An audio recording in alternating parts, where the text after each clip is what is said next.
पहला प्रश्न, भगवान, नव आश्रम के निर्माण में इतनी देर क्यों हो रही है? हम आस लगाए बैठे कि कब हम भी बुद्ध ऊर्जा के अलौकिक क्षेत्र में प्रवेश करें, और हम ही नहीं, हजारों आस लगाए बैठे। अंधेरा बहुत है, प्रकाश चाहिए, और प्रकाश के दुश्मन भी बहुत हैं। इससे भय भी लगता है कि कहीं यह जीवन भी और जीवनों की भांति खाली का खाली न बीत जाए। नीलम,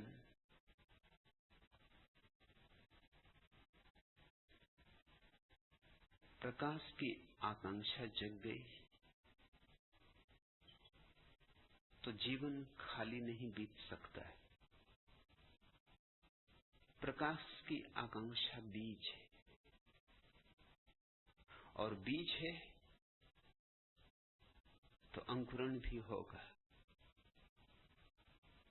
अपनी आकांक्षा को तीव्रता दो, त्वरा दो। अपनी आकांक्षा को अभीप्सा बनाओ। आकांक्षा अभीप्सा का भेद ठीक से समझ लो। आकांक्षा तो और बहुत आकांक्षाओं में एक आकांक्षा होती है। अभीप्सा है सारी आकांक्षाओं का एक ही आकांक्षा बन जाना। जैसे किरणें अलग अलग छितर कर पड़े तो आग पैदा नहीं होती। ताप तो होगा, आग नहीं होगी। लेकिन किरणों को इकट्ठा कर लिया जाए और एक ही जगह संग्रहित किरणें पड़े तो ताप ही नहीं, आग भी पैदा होगी। अभीप्सा आकांक्षाओं की बिखरी किरणों का इकट्ठा हो जाना है।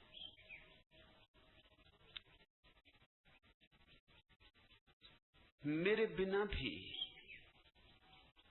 तुम्हारा पहुंचना हो सकता है। बुद्ध क्षेत्र के बिना भी बुद्धत्व घट सकता है। बुद्धत्व का घटना बुद्ध क्षेत्र पर निर्भर नहीं है। बुद्ध क्षेत्र बुद्धत्व के लिए कारण नहीं है, निमित्त मात्र है। सहारा मिलेगा, सहयोग मिलेगा, गुरु प्रताप, साधु की संगति। लेकिन जो घटना है वस्तुतः वह तुम्हारे भीतर घटना है, बाहर नहीं। मेरा आश्रम तुम्हारे भीतर निर्मित होना है, तुम्हारे बाहर नहीं। मेरा मंदिर तुम्हें बनना है। बाहर के मंदिर बने तो ठीक, न बने तो ठीक, उन पर निर्भर न रहना। बाहर के मंदिरों का बहुत भरोसा न करना। उनके बनने में बाधाएं डाली जा सकती, हजार अड़चनें खड़ी की जा सकती, की जा रही हैं, की जाएंगी।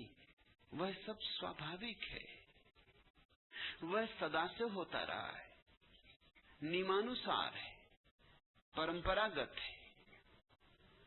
नया उसमें कुछ भी नहीं है। चिंता का कोई कारण नहीं है। नव आश्रम निर्मित होगा, लेकिन जितनी बाधाएं डाली जा सकती हैं डाली ही जाएंगी, डाली ही जानी चाहिए भी। क्योंकि सत्य ऐसे ही आ जाए और असत्य कोई बाधा ना डाले तो सत्य दो कौड़ी का होगा। सुबह ऐसे ही हो जाए, अंधेरी रात के बिना हो जाए तो क्या खाक सुबह होगी? गुलाब खिलेगा तो कांटों में खिलेगा। बुद्ध क्षेत्र का यह गुलाब भी बहुत कांटों में खिलेगा। तुम्हारी प्रीति समझ में आती है, तुम्हारी प्रार्थना समझ में आती है, मगर बुद्ध क्षेत्र के लिए रुकना नहीं है, एक पल गंवाना नहीं है। होगा तो ठीक, नहीं होगा तो ठीक, मगर तुम्हें इस जीवन में जाग कर ही जाना है। जग जग कहते जुग जुग भय, कब से जगाने वाले जगा रहे हैं, कितने जुग बीत गए। जागो जागो, बाहर के निमित्तों पर मत छोड़ो। ये भी एक निमित्त बन जाएगा कि क्या करें, आश्रम में प्रवेश नहीं मिल पा रहा है, मिल जाता तो प्रवेश तो आत्मा को उपलब्ध हो जाते, नहीं प्रवेश मिल जाएगा तो सुविधा जरूर होगी, सुगमता होगी, सीढ़ियां चढ़नी आसान हो जाएंगी, किसी के हाथ का सहारा होगा। लेकिन ये तो एक पहलू है, एक दूसरा पहलू भी है जो कभी भूल मत जाना। कभी कभी किसी के हाथ का सहारा बाधा भी बन जाता है, क्योंकि हाथ के सहारे मिल जाते हैं तो लोग समझते हैं अपने पैरों पर खड़े होने की कोई जरूरत नहीं। लोग बैसाखियों पर निर्भर हो जाते हैं, और जो बैसाखियों पर निर्भर है बिना लंगड़ा हुए लंगड़ा हो जाता है। मैं तो तुम्हारी सारी वैसाखियां छीन लेना चाहता हूं। वही होगा नव आश्रम में, तुम आओगे वैसाखियां लेकर, या वैसाखियां लेने लाओगे, वैसाखियां छीन ली जाएंगी, उनकी होली हो जाएगी, और जो तुम आए हो लेने वे तुम्हें कभी दी नहीं जाएंगी। मैं चाहता हूं तुम्हारे पैर तुम्हें ले जाएं परमात्मा तक, क्योंकि और कोई जाने का मार्ग नहीं, उपाय नहीं। बुद्ध ने कहा है, बुद्ध तो केवल मार्ग दिखा सकते हैं, चलना तो तुम्हें होगा। कहावत है ना हमारे पास, घोड़े को नदी तक ले जा सकते हो, पानी दिखा सकते हो, पिला नहीं सकते। बुद्ध क्षेत्र नदी तक ले जाएगा, पानी दिखा देगा, मगर पीना तो तुम्हें होगा। कंठ तो तुम्हारा प्यासा है, और जिसे पीना है नीलम, वो आज ही पिए, अभी पिए, कल के लिए प्रतीक्षा न करे। नव आश्रम निर्मित होगा, तब तक लिए टालो मत। सब स्थगन महंगे पड़ते, कल का भरोसा क्या है? आज है, बस इतना काफी है। आज ही होना चाहिए जो होना है, अभी होना चाहिए। एक पल पर भी टाला तो कौन जाने पल आए ना आए। इसलिए कहूंगा कि टालो मत। मुझसे प्रीति लग गई तो मेरे क्षेत्र में प्रवेश हो गया। ये क्षेत्र बाहर की बात नहीं, अंतरतम की, अंतरात्मा की। मुझसे बाहर दूर भी रहो तो कुछ हर्ज नहीं, भीतर मुझसे पास रहो। बाहर से मेरे पास भी हुए और भीतर से पास न हो सके तो वैसा पास होना किस काम आएगा? तूने पूछा नव निर्माण के आश्रम में इतनी देर क्यों हो रही? होनी ही चाहिए। यह कोई छोटी मोटी घटना नहीं है, यह कोई छोटा मोटा आश्रम भी होने वाला नहीं है। जिस आश्रम के लिए हम बीज बो रहे हैं वो इस पृथ्वी का सबसे बड़ा आश्रम होगा। 10,000 सन्यासी वहां आवास करेंगे। महत्व ऊर्जा का बवंडर उठाना है, पूरी पृथ्वी को जो गैरिक कर दे, ऐसी गुलाल उड़ानी, रंगे सारे जगत को, ऐसी फाक खेलनी। निश्चित ही फाक के दुश्मन, गुलाल के दुश्मन, रंगों के शत्रु, उदास गंभीर शास्त्र ज्ञानी पंडित पुरोहित राजनेता उनकी लंबी श्रृंखला है। और मैं जो कह रहा हूं वह बगावत है, मैं जो कह रहा हूं वह सीधी बगावत है। मैं जिंदा हूं ये भी चमत्कार है नीलम। जैसे कोई सुकरात को जहर न पिलाए, जैसे कोई जीसस को सूली न चढ़ाए, जैसे कोई मंसूर को मारे ना, मैं हूं ये भी चमत्कार है। इस चमत्कार का लाभ उठा लो, इस बगावत में डुबकी लगा लो, इसे किसी बहाने मत टालो। मन बड़े बहाने खोज लेता है।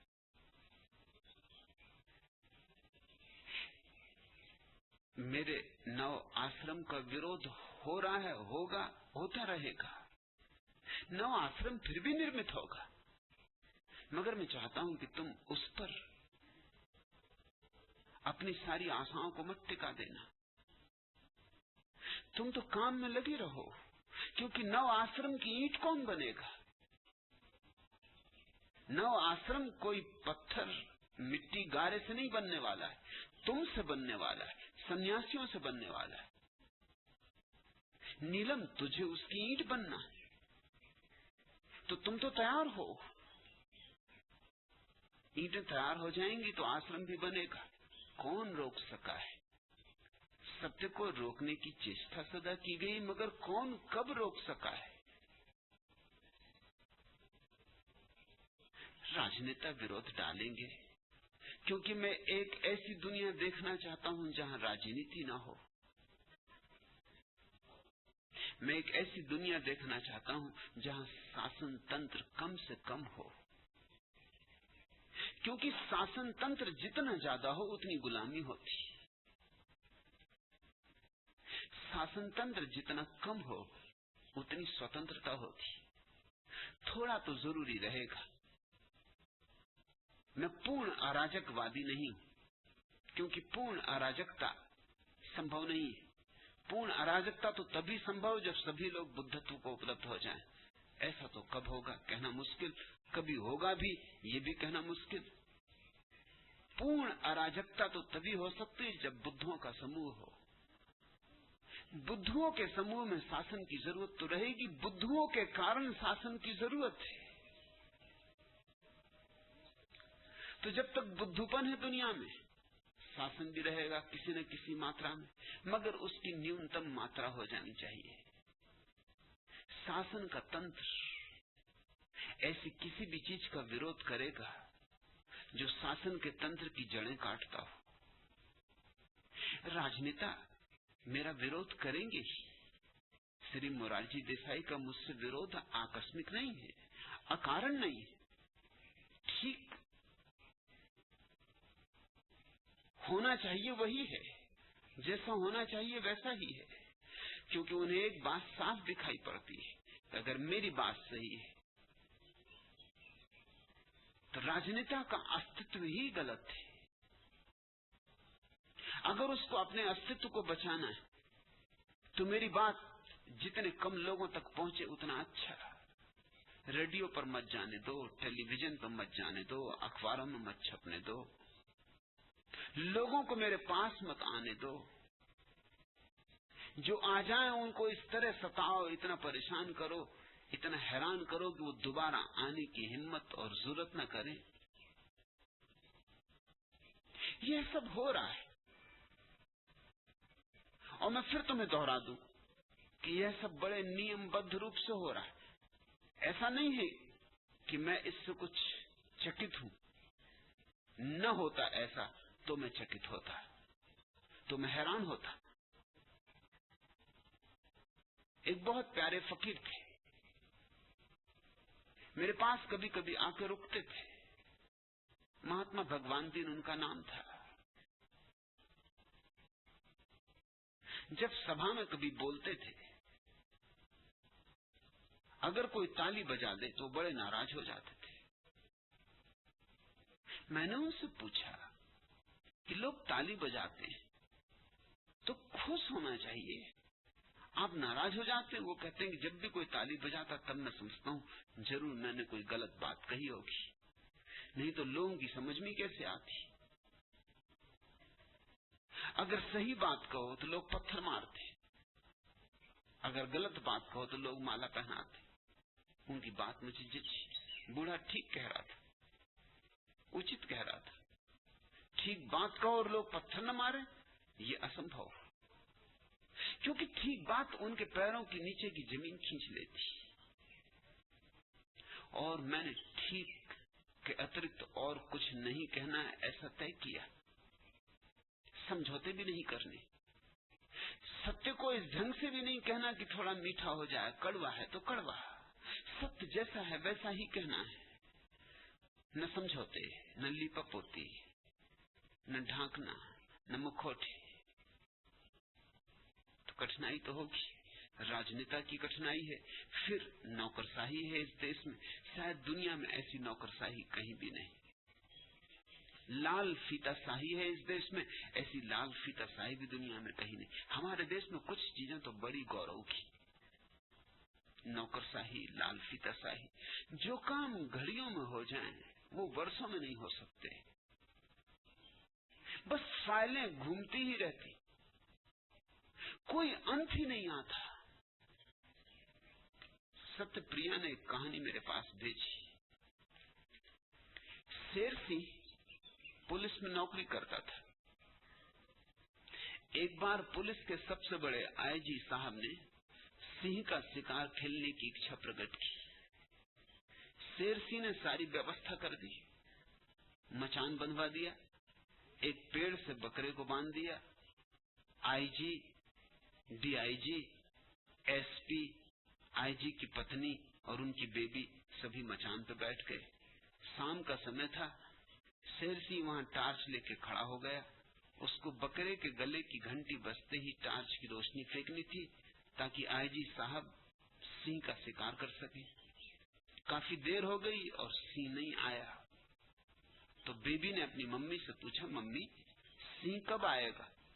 मम्मी ने आईजी साहब से पूछा, सिंह कब आएगा?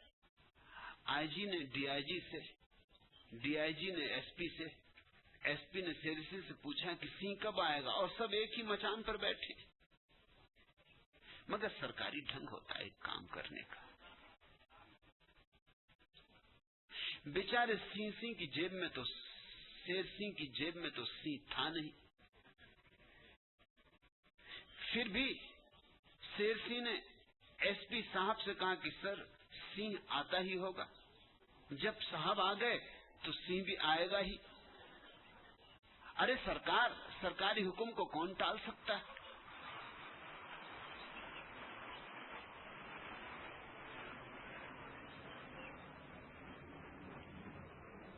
सब पास पास ही बैठे हैं।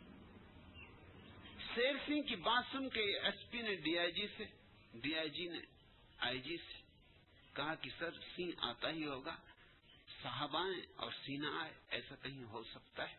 सरकारी प्रतिष्ठा का सवाल है। आईजी ने अपनी पत्नी से और पत्नी ने बेबी से कहा, सिंह आता ही होगा, चिंता न कर।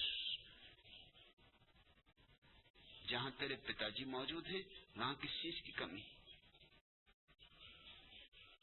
फिर बेबी तो थक कर सो गई। करीब रात को 12 बजे सिंह आया।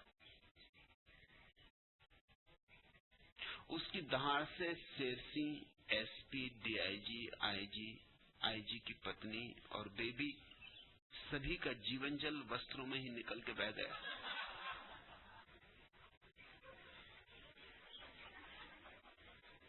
शेर सिंह ने टार्च की रोशनी फेंकी।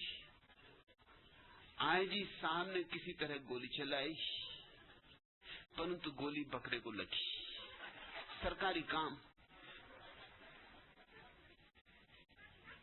कोई तीर निशाने पे कभी लगता नहीं, और लगे भी क्या जब जीवन जल ही निकल गया,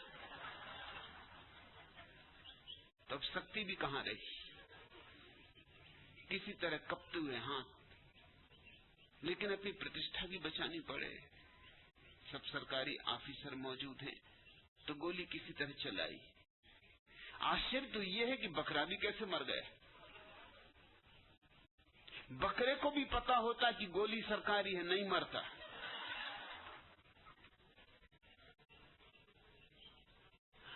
आईजी साहब ने डीआईजी से पूछा शिकार कैसा रहा। डीआईजी ने एसपी से पूछा, एसपी ने शेरसिंह से पूछा। शेरसिंह पसोपेश में पड़ा कि क्या जवाब दे, शिकार तो कुछ हुआ ही नहीं। फिर भी सोचकर उसने एसपी साहब से कहा, सर शिकार अंतिम सांस ले रहा है। नौकर चाकर भी होशियार हो जाते, चमचे। उसने सिंह की बात ही छोड़ दी। उसने कहा शिकार अंतिम सांसें ले रहा, बकरा अंतिम सांसें ले रहा था। एसपी ने डीआईजी से कहा, सर शिकार अंतिम सांस ले रहा है। डीआईजी साहब ने आईजी साहब से कहा, सर शिकार अंतिम सांस ले रहा है। आईजी साहब ने अपनी पत्नी से कहा, डार्लिंग शिकार अंतिम सांस ले रहा है। पत्नी ने बेबी से कहा, बिटिया शिकार अंतिम सांस ले रहा है। बड़े साहब प्रसन्न हुए। डीआईजी के प्रसन्नता का क्या कहना। उन्होंने शेरसिंह की तरक्की कर दी। शिकार बकरे का और तरक्की शेरसिंह की। और फाइलों का ऊपर से नीचे और नीचे से ऊपर जाने का लुत्फ देखा आपने। और मजा ये कि सब अंधे वहीं मौजूद थे और सिंह तो दहाड़ मारकर कभी भी जा चुका था। हम बकरा जरूर दम तोड़ रहा था। तो एक तो श्री मोरारजी देसाई का दबाव, भारी दबाव कि मेरा कोई काम हो न सके। फिर सरकारी तंत्र, बड़ा तंत्र जिसमें चीजें सरकती ही रहती, जिसमें किसी चीज का कभी कोई अंत आता मालूम नहीं होता। तो देर तो लग रही है, मगर देर कितनी ही हो,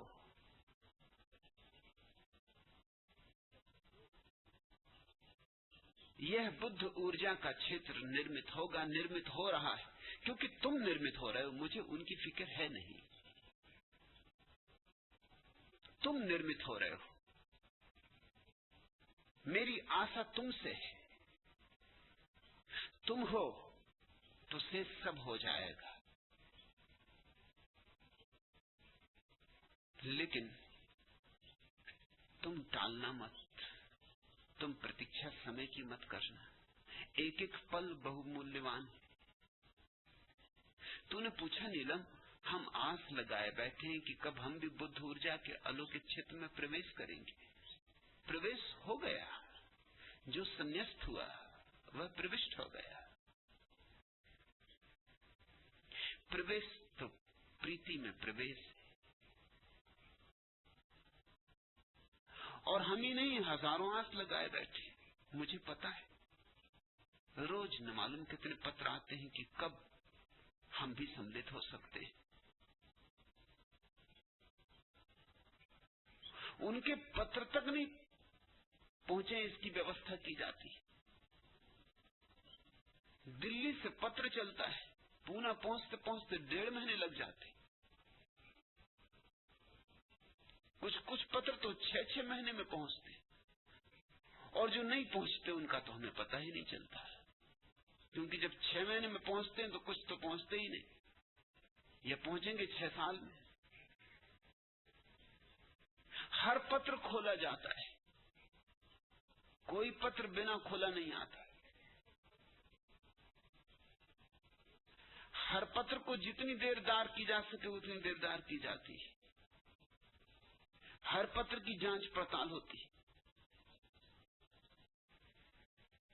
श्री जयप्रकाश नारायण ने जो महाक्रांति की, उससे एक बड़ा अद्भुत लोकतंत्र निर्मित हुआ है। यह लोकतंत्र है जहां लोगों के निजी पत्र भी निजी नहीं है।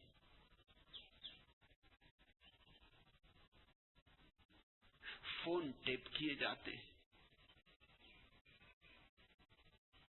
अमेरिका जैसे देश में फोन टेप करने और इस तरह के उपद्रव करने के कारण निक्सन को राष्ट्रपति पद छोड़ना पड़ा।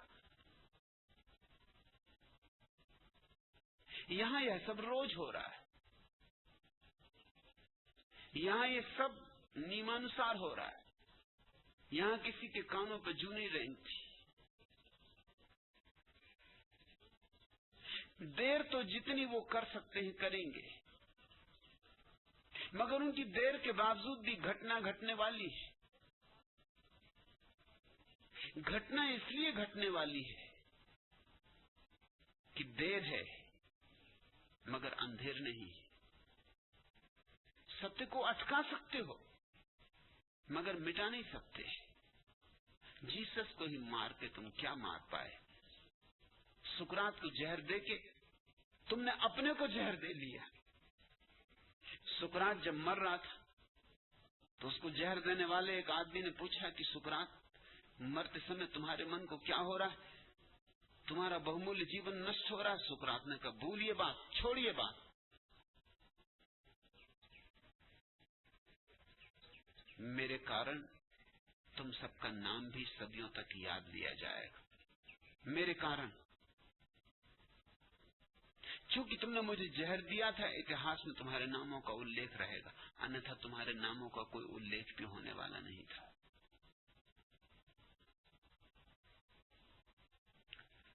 वह आदमी तो चुप हो गया होगा। सुकरात जैसे लोग जब जवाब देते तो मुंह बंद हो जाते। सुकरात के एक शिष्य ने पूछा कि अंतिम एक प्रश्न, कि जब आप मर जाएंगे तो हम आपको गड़ाएं, जलाएं, कौन सी विधि करें? सुकरात ने कहा, सुनो, ये भी सुनो। वे दुश्मन हैं जो मुझे मार रहे हैं और वे सोचते हैं कि मेरे मित्र हैं जो मुझे गड़ाएंगे। सुकरात ने कहा, न तो मारने वाले मुझे मार पाएंगे और न गड़ाने वाले मुझे गड़ा पाएंगे। मैं रहूंगा, ये मेरी आवाज गूंजती ही रहेगी और जब भी कोई सत्य को खोजेगा उसे राह दिखाती रहेगी, और जब भी कोई अंधेरे में टटोलेगा उसके लिए रोशनी बन जाएगी, और जब भी कोई सच में प्यासा होगा तो उसके कंठ में अमृत की बूंद बन जाएगी। नहीं, नव आश्रम रुकेगा नहीं, थोड़ी देर अबेर, पर तुम उसके कारण स्थगित नहीं करना। तुम्हारा श्रम जारी रहे, तुम्हारा ध्यान जारी रहे, तुम्हारी प्रार्थना जारी रहे। तुम्हारी सारी प्रार्थनाओं के परिणाम में ही तो नव आश्रम निर्मित होगा। तुम्हारी आशा के दिए जगते रहें, क्योंकि तुम्हारे दियों से ही तो वहां दीपावली होगी। और तुम अपने हृदय को रंगे चलो, क्योंकि तुम्हारे रंगों का ही तो मुझे उपयोग करना है। गुलाल कैसे उड़ाऊंगा? उत्सव कैसे होगा? तूने ये भी पूछा कि अंधेरा बहुत है, प्रकाश चाहिए। अंधेरा कितना ही हो चिंता न करो, अंधेरे का कोई अस्तित्व ही नहीं होता। अंधेरा कम और ज्यादा थोड़ी होता है, पुराना नया थोड़ी होता है। 1000 साल पुराना अंधेरा भी अभी दिया जलाओ और मिट जाएगा, और घड़ी भर पुराना अंधेरा भी अभी दिया जलाओ और मिट जाएगा। और अंधेरा अमावस की रात का हो तो मिट जाएगा, और अंधेरा साधारण हो तो मिट जाएगा। अंधेरे का कोई बल नहीं होता। अंधेरा दिखाई बहुत पड़ता है मगर बहुत निर्बल है, बहुत नपुंसक है। ज्योति बड़ी छोटी होती लेकिन बड़ी शक्तिशाली है, क्योंकि ज्योति परमात्मा का अंश है। ज्योति में परमात्मा छिपा है। अंधेरा तो सिर्फ नकार है, अभाव है, अंधेरा है नहीं। इसलिए तो अंधेरे के साथ तुम सीधा कुछ करना चाहो तो नहीं कर सकते। न तो अंधेरा ला सकते हो, न हटा सकते हो। दिया जला लो, अंधेरा चला गया। दिया बुझा दो, अंधेरा आ गया। सच तो यह है, कहना कि अंधेरा आ गया चला गया ठीक नहीं, भाषा की भूल है। अंधेरा ना तो है, न आ सकता, न जा सकता। जब रोशनी नहीं होती तो उसके अभाव का नाम अंधेरा है। जब रोशनी होती है तो उसके भाव का नाम अंधेरे का न होना है। अंधेरा कितना ही हो नीलम और कितना ही पुराना हो, कुछ भेद नहीं पड़ता। जो दिया हम जला रहे, जो रोशनी हम जला रहे हैं, वो इस अंधेरे को तोड़ देगी, तोड़ ही देगी। बस रोशनी जलने की बात। इसलिए अंधेरे की चिंता ना लो, रोशनी के लिए ईंधन बनो। इस प्रकाश के लिए तुम्हारा स्नेह चाहिए। स्नेह के दो अर्थ होते हैं, एक तो प्रेम और एक तेल। दोनों अर्थों में तुम्हारा स्नेह चाहिए, प्रेम के अर्थों में और तेल के अर्थों में, ताकि ये मसाल जले। अंधेरे की बिल्कुल चिंता ना लो। अंधेरे का क्या भय? सारी चिंता, सारी जीवन ऊर्जा प्रकाश के बनाने में नियोजित कर देनी। और प्रकाश तुम्हारे भीतर है, कहीं बाहर से लाना नहीं, सिर्फ छिपा पड़ा है, उघाड़ना है, सिर्फ दबा पड़ा है, थोड़ा कूड़ा करकट हटाना है, मिट्टी में हीरा खो गया है, जरा तलाशना है। और तूने कहा प्रकाश के दुश्मन भी बहुत है, सदा से, कोई नई बात नहीं। मगर क्या कर पाए प्रकाश के दुश्मन? प्रकाश के दुश्मन खुद दुख पाते और क्या कर पाते। जिन्होंने सुकरात को जहर दिया, तुम सोचते हो सुकरात को दुखी कर पाए? नहीं, असंभव। खुद ही दुखे हुए, खुद ही पश्चाताप से भरे, खुद ही पीड़ित हुए। सुकरात को सूली की सजा देने के बाद न्यायाधीश सोचते थे कि सुकरात क्षमा मांग लेगा, क्षमा मांग लेगा तो हम क्षमा कर देंगे, क्योंकि आदमी तो प्यारा था, चाहे कितना ही बगावती हो, इस आदमी की गरिमा तो थी। असल में सुकरात जिस दिन बुझ जाएगा, उस दिन एथेंस का दिया भी बुझ जाएगा, ये भी उन्हें पता था। सुकरात की मौत के बाद एथेंस फिर कभी ऊंचाइयां नहीं पा सका। आज क्या है एथेंस की हैसियत? आज एथेंस की कोई हैसियत नहीं। इन 2500 सालों में सुकरात के बाद एथेंस ने फिर कभी गौरव नहीं पाया, कभी फिर स्वर्ण शिखर नहीं चढ़ा एथेंस पर। और सुकरात के समय में एथेंस विश्व की बुद्धिमत्ता की राजधानी थी, विश्व की श्रेष्ठतम प्रतिभा का प्रागट्य वहां हुआ था। एथेंस साधारण नगर नहीं था जब सुकरात जिंदा था। सुकरात की ज्योति से ज्योतिर्मय था, जगमग था। जानते तो वे लोग भी थे जो सुकरात को सजा दे रहे थे, अपने स्वार्थों के कारण सजा दे रहे थे, मारना चाहते भी नहीं थे, सिर्फ सुकरात सत्य बोलना बंद कर दे इतना चाहते थे। सोचा था उन्होंने, अपेक्षा रखी थी कि मौत सामने देखकर सुकरात क्षमा मांग लेगा, लेकिन सुकरात ने तो क्षमा मांगी नहीं। तो बड़े हैरान हुए। तो उन्होंने खुद ही कहा कि हम 2 शर्तें और रखते हैं। एक कि अगर तुम एथेंस छोड़ के चले जाओ तो जहर देने से हम अपने को रोक लेंगे, हम तुम्हें नहीं मारेंगे, फिर एथेंस लौट कर मत आना। अगर ये तुम न कर सको, सुकरात ने कहा ये मैं न कर सकूंगा, क्योंकि एथेंस के इस बगीचे को मैंने लगाया, यहां मैंने सैकड़ों लोगों के प्राणों में प्राण फूके, यहां मैंने न मालूम कितने लोगों की बंद आंखों को खोला है। एथेंस को छोड़कर मैं न जा सकूंगा। अब इस बुढ़ापे में फिर से काम शुरू न कर सकूंगा, मौत तो आती ही होगी, तो यहीं आ जाए। एथेंस में जिया, एथेंस में जागा, एथेंस में ही मरूंगा। अपने परिजनों के बीच, अब किसी प्रदेश में अब फिर जाके काखागा से शुरू करूं, ये मुझसे न हो सकेगा।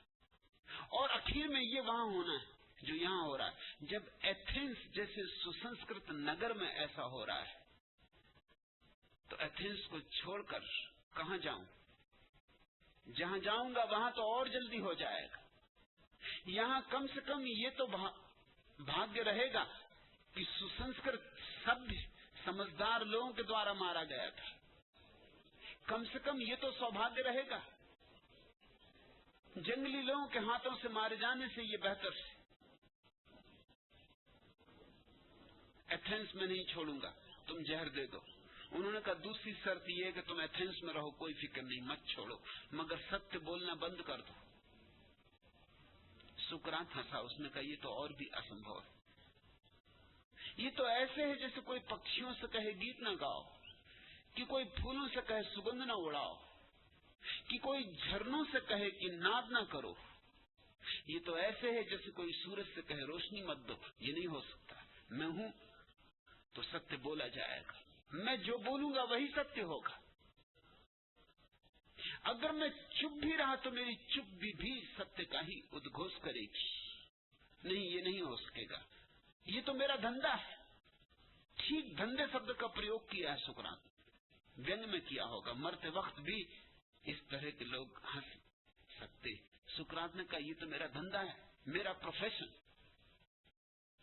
सत्य बोलना मेरा धंधा है, ये तो मेरी दुकान। ये तो मैं जब तक जी रहा हूं, जब तक श्वास आती जाती रहेगी, तब तक मैं बोलता ही रहूंगा।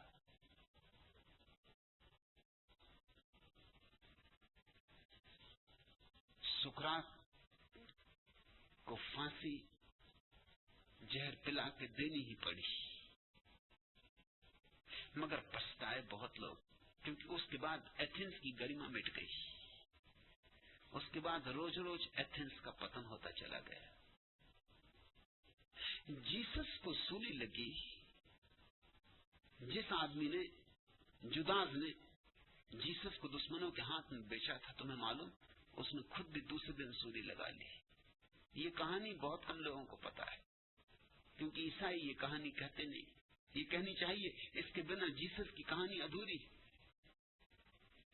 जीसस को तो सूली लगाई गई, जुदास ने दूसरे दिन अपने हाथ से जाके झाड़ से लटक के सूली लगा ली। इतना पछताया, क्योंकि जीसस के जाते ही उसे दिखाई पड़ा जेरूसलम अंधेरा हो गया, जेरूसलम का उत्सव खो गया। जेरूसलम पर एक उदासी छा गई, एक रात उतर आई जो फिर टूटी नहीं, जो अभी भी नहीं टूटी। जब तक कोई दूसरा जीसस पैदा न हो, जेरूसलम की रात टूट भी नहीं सकती। 2000 साल बीत गए, रात का अंत नहीं है, प्रभात का कोई पता नहीं है।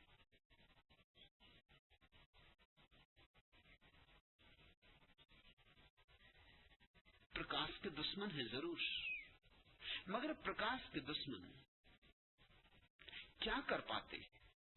पीछे पछताते।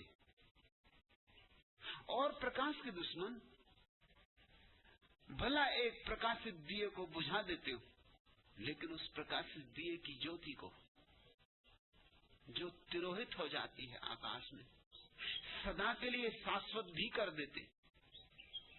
शायद जीसस को लोग भूल भी गए होते अगर सूली न लगी होती।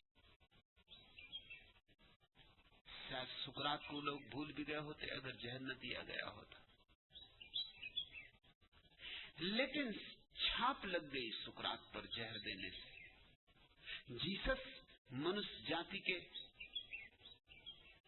अंतरंग हो गए, प्राणों के प्राण हो गए। तो अंधेरे के पक्षपाती, प्रकाश के दुश्मन, प्रकाश की कोई हानि नहीं कर पाते, कभी नहीं कर पाते। सत्य की कोई हानि होती ही नहीं। सत्यमेव जयते, सत्य तो जीतता ही है। हाँ, छोटी मोटी लड़ाइयां भला हार जाए, मगर आखिरी लड़ाई में तो जीतता ही है। और छोटी मोटी लड़ाइयों का कोई हिसाब नहीं है। कभी कभी तो जीतने के लिए भी 2 कदम पीछे हटना पड़ता है। कभी कभी तो जीतने के लिए प्रतीक्षा करनी पड़ती, कभी कभी तो जीतने के लिए हार का ढोंग रचना पड़ता है। लेकिन अंतिम विजय सदा ही प्रकाश की, सत्य की। और तू कहती है कि इससे लगता है, भय लगता है कि यह जीवन भी और जीवनों की तरह खाली न बीत जाए। नहीं बीतेगा। तू चिंता छोड़, यह जीवन खाली नहीं बीतेगा। जो मुझसे जुड़े वे भरकर ही जाएंगे, क्योंकि मैं अपने भीतर जो अनुभव कर रहा हूं, तुम्हारे भीतर उंडेलने को तत्पर। और जिन्होंने भी अपनी गागरें मेरे सामने रख दी, वे खाली नहीं जाने वाले। खाली वही जाएंगे जिन्होंने गागरें ही नहीं रखी, या रखी है तो उल्टी रखी, या अपनी गागरों को पीठ के पीछे छिपाए बैठे, सुन भी रहे हैं और नहीं सुन रहे, देख भी रहे हैं और नहीं देख रहे। मेरे भीतर जो उमगा है, मेरे भीतर जो स्वर बजा है, वह तुम्हारे भीतर भी स्वर बजाने में कुशल है। मैं तुम्हारे भीतर के भी तार छेड़ेगा। वह तुम्हें दिखाऊंगा जो साधारणता देखा नहीं जाता, और वह तुम्हें सुनाई पड़ेगा जो साधारणता सुना नहीं जाता। वह आकाश की वीणा बजेगी। नीलम, अपने आंचल को फैलाओ, अपनी झोली पसारो, और बुद्ध क्षेत्र तो निर्मित हो ही गया है, अभी अदृश्य है, उसको दृश्य करना है, बस इतनी बात है। आज पृथ्वी पर 1 लाख सन्यासी, उनमें से 10,000 सन्यासी किसी भी क्षण आने को तैयार है, सब छोड़ छाड़ के। सारे कष्ट यहां आके सन्यासी झेल रहे हैं, और मैंने अगर कुछ उनके कष्टों के संबंध में कहा और पूना नगर की असंस्कृत दशा के संबंध में कुछ कहा, तो बड़ी बेचैनी पूना में फैल गई, बड़े लेख लिखे गए। एक लेखक ने लिखा कि पूना 14 लाख की आबादी का नगर है, हो सकता है 4% लोग लुच्चे लफंगे हों, सन्यासियों को परेशान कर रहे हों, विशेषकर सन्यासिनियों को परेशान कर रहे हैं, लेकिन इस कारण पूरे नगर की निंदा नहीं की जा सकती। उन लेखक का नाम है राम बंसल। मैं हैरान हुआ, मुझे गणित बहुत नहीं आता, लेकिन इतना गणित तो आता है कि राम बंसल की बात की व्यर्थता को सिद्ध कर सकूं। अगर 14 लाख की आबादी है तो 4% कितने लोग होते? 56,000 लोग प्रतिशत होते हैं 4%।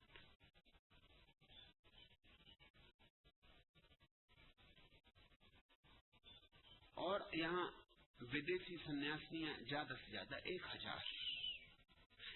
एक सन्यासिनी के पीछे 56 गुंडे पड़े हों, और मैं आलोचना न करूं। जरा सोचो तो कि तुम्हारी पत्नी को बस्ती में 56 गुंडों से मुकाबला करना पड़े, तो जहां जाएगी वहीं गुंडा मिल जाएगा। और माना कि ये 4% बुरे लोग हैं, मगर जो भले लोग हैं वो नपुंसक हैं और निष्क्रिय। अगर 4 गुंडे एक स्त्री पर हमला करते हैं तो सज्जन मुंह फेर के निकल जाते हैं। वे 96% जो लोग बचते हैं वे किस काम के? वे तो इन गुंडों से खुद ही डरे हुए।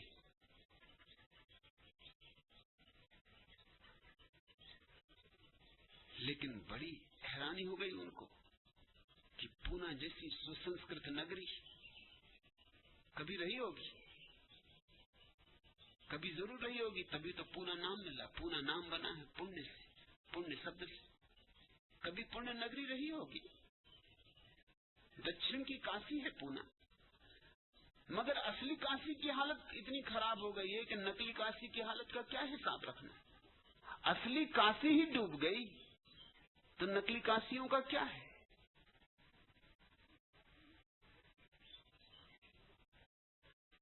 और लेखकों ने नाम गिना दिए कि यहां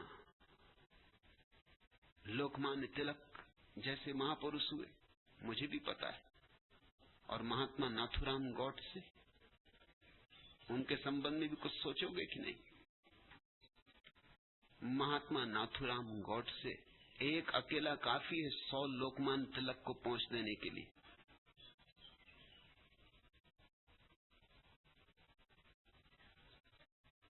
अड़चने होंगी, समाज से अड़चने होंगी, राज्य से अड़चने होंगी, राजनीतिज्ञों से अड़चने होंगी।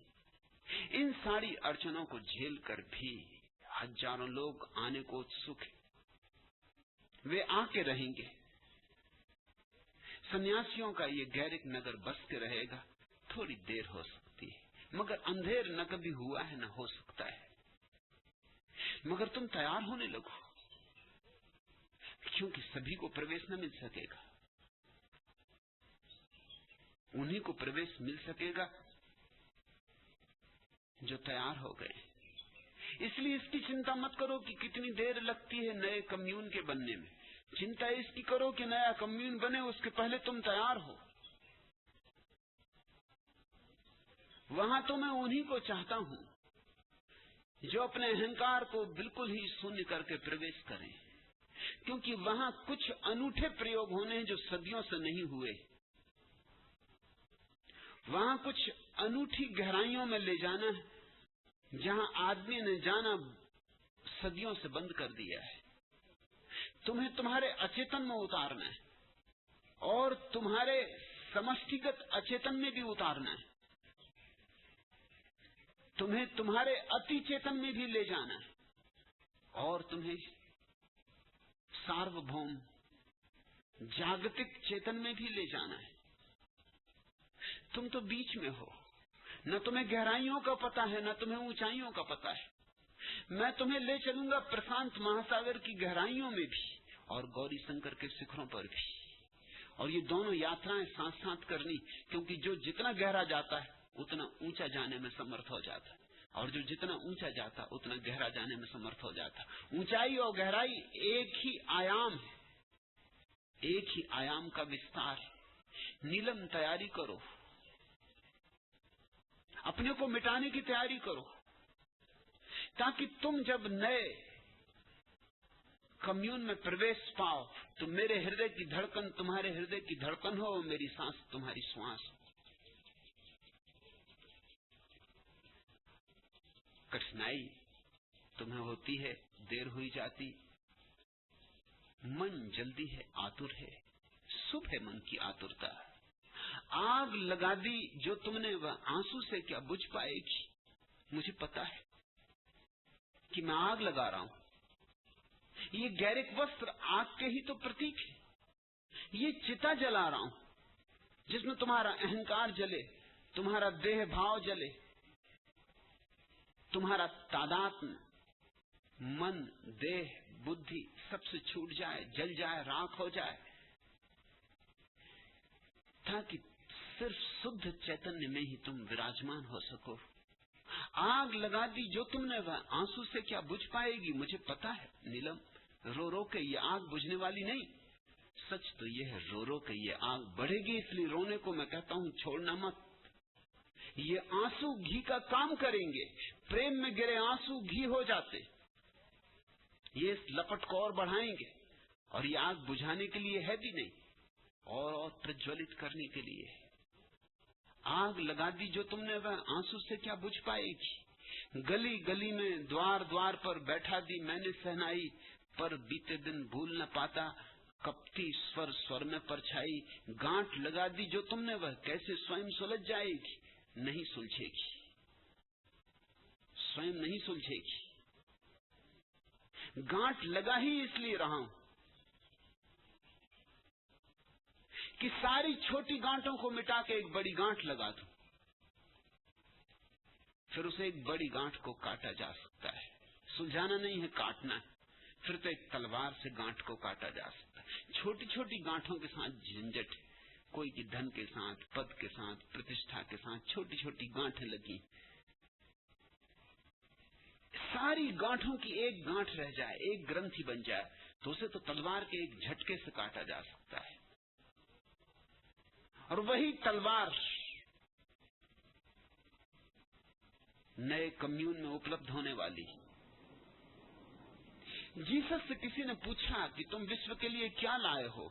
जीसस ने कहा शांति नहीं, तलवार। ईसाई इस वक्तव्य को उद्धृत करने में डरते, क्योंकि उनको इस वक्तव्य में विरोध दिखाई पड़ता है। जीसस तो बार बार कहते हैं प्रेम परमात्मा है, और जीसस तो बार बार कहते हैं कि जो तुम्हारे एक गाल पे चांटा मारे उसके सामने दूसरा कर देना। और जीसस तो कहते हैं कि जो तुम्हारा कोट छीन ले उसे कमीज भी दे देना।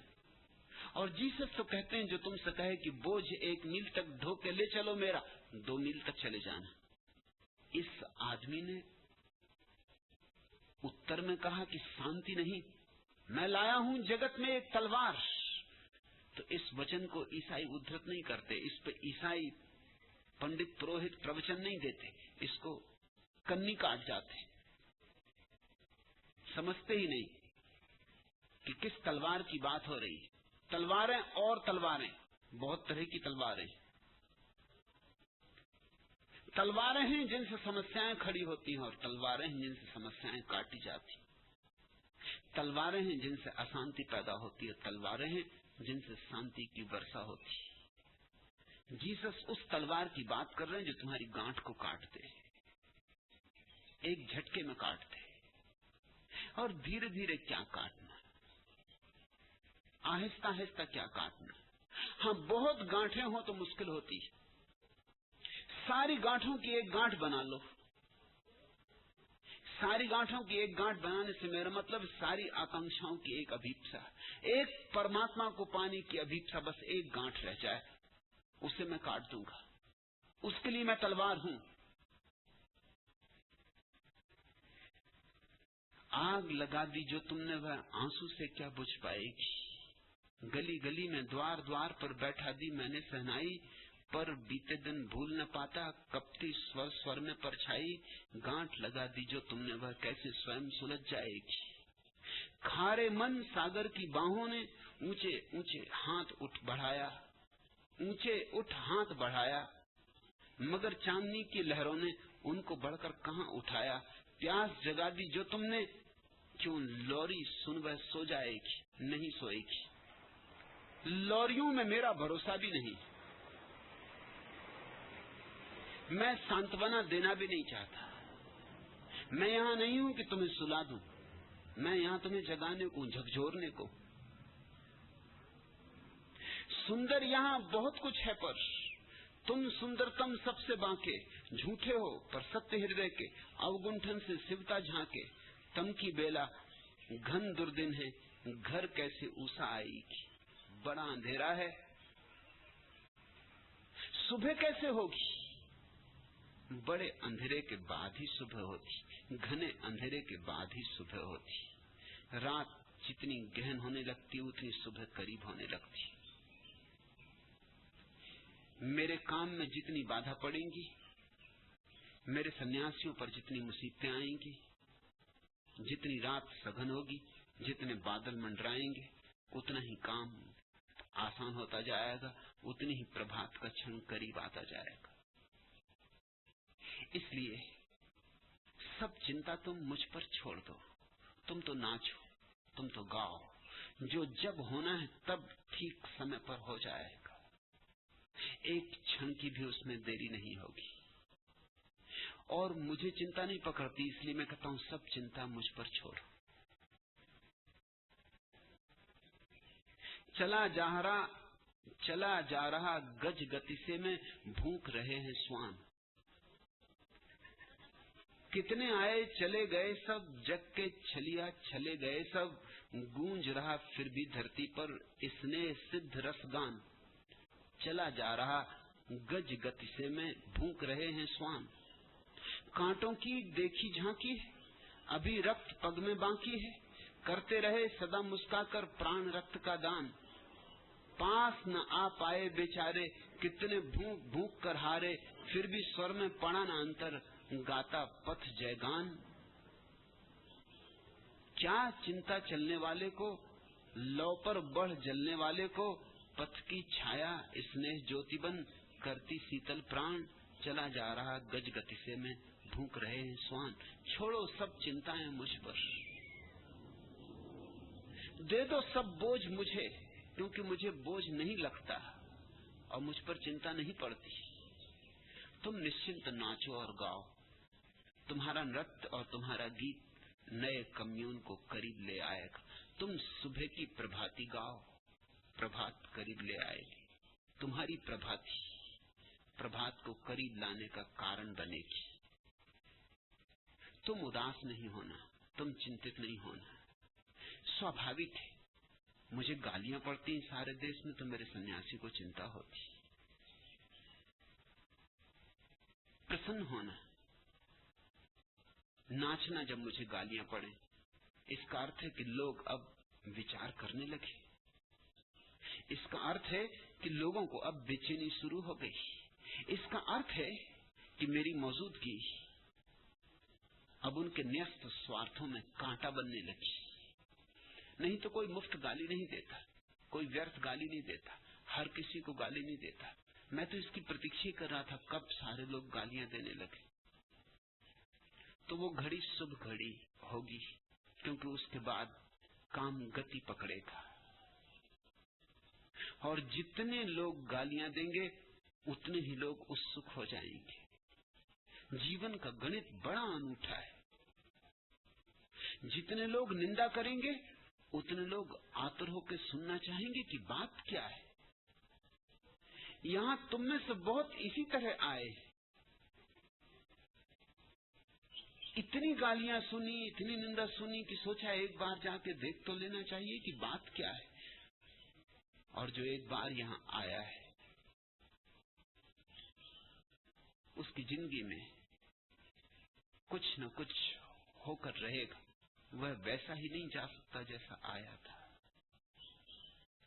नीलम, चिंता न कर, सब ठीक समय पर हो रहा है, सब ठीक समय पर हो जाएगा। और प्रत्येक घटना की अपनी घड़ी, अपनी परिपक्व घड़ी। उसके पहले कुछ होना ठीक भी नहीं। ठीक परिपक्व घड़ी में ही कुछ होता है, वही ठीक है। दूसरा प्रश्न,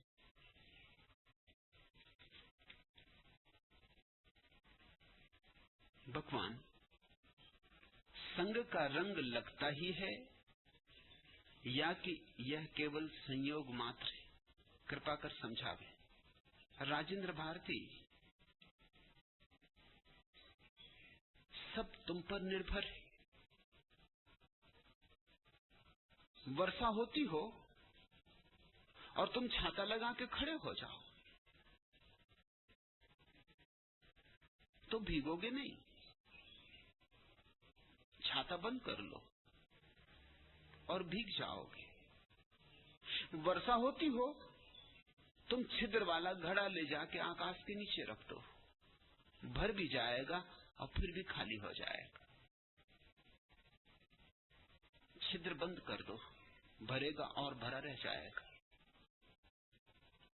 वर्षा होती हो, छिद्रहीन घड़े को भी आकाश के नीचे ले जाके उल्टा रख दो तो वर्षा होती रहेगी और घड़ा खाली का खाली रहेगा। सब तुम पर निर्भर है। सद्गुरु तो वर्षा है, अमृत की वर्षा। तुम लोगे तो तुम्हारे प्राणों को रंग जाएगा। तुम न लोगे, द्वार दरवाजे बंद किए बैठे रहोगे तो चूक जाओगे। तुम पूछ रहे हो संग का रंग लगता ही है या कि यह केवल संयोग मात्र है?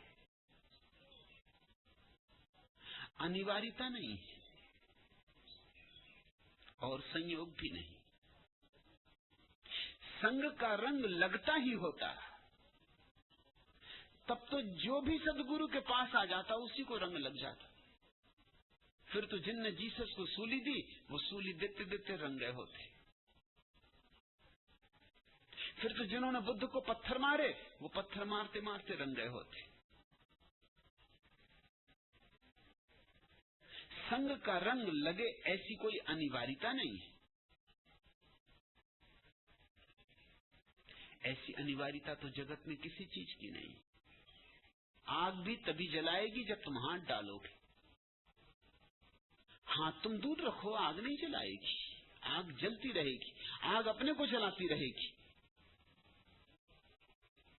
मगर अगर हाथ डालोगे तो जलोगे। सदगुरु के पास आओगे तो रंग लगेगा, हाथ डालोगे तो जलोगे। प्राण डाल दोगे तो जो भी व्यर्थ कूड़ा करकट है सब कचरा हो जाएगा, सोना निखर आएगा। और ये संयोग मात्र भी नहीं है। संयोग मात्र का तो अर्थ है कभी हो जाए कभी ना हो जाए तो हो जाए, न हो तो न हो। कोई नियमबद्धता नहीं है, ऐसा भी नहीं। आग में हाथ का जलना संयोग मात्र नहीं है। आग में हाथ डालोगे तो जलोगे ही, नियम से जलोगे। ऐसा नहीं कि कभी जलो और कभी ना जलो। कभी आग कहे कि आज दिल ही जलाने का नहीं है, और कभी कहे कि आज जरा दूर ही रहना, आज दुगना जलाऊंगी। संयोग नहीं है आग में हाथ डाल के जलना, और अनिवार्यता भी नहीं, क्योंकि अनिवार्यता होती तो तुम कहीं भी होते तो जल जाते, दूर खड़े रहते तो भी जल जाते। आग का तो नियम है जलाना, मगर जिसको जलना है सब उस पर निर्भर है। उसे पास आना होगा, उसे निकटता, समीपता, सत्संग करना होगा। संग का रंग तो लगता है, मगर लगने दोगे तभी ना। ऐसा हुआ, फाग के दिन आए, होली आई, गांव के लोगों ने होली खेली, राजनेता को भी पकड़ लिया। नेताजी के साथ दिल में तो बहुत दिन से था लोगों की कि झूमा झटकी कर ले। खूब रंग पोता, काला रंग पोता, डामल पोता, नाली की कीचड़ कबाड़ पोती, और बड़े हैरान थे कि नेता मुस्कुराता रहा, सो मुस्कुराता ही रहा। उसकी मुस्कुराहट में जरा भी फर्क न पड़ा।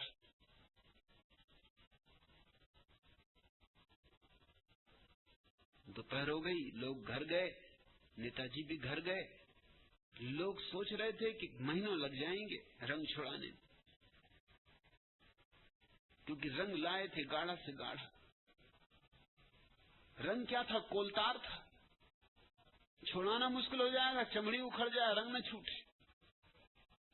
लोगों ने जरा झांक के देखा शाम तक की हालत क्या है नेताजी की। देखा तो बड़े चकित हुए, नेताजी के चेहरे पे तो रंग है ही नहीं। हाँ, पास में एक मुखौटा पड़ा है जिस पर कोलतार पोता है। और तब उन्हें समझ में आया कि नेताजी नहीं हंस रहे थे, मुखौटा हंस रहा था।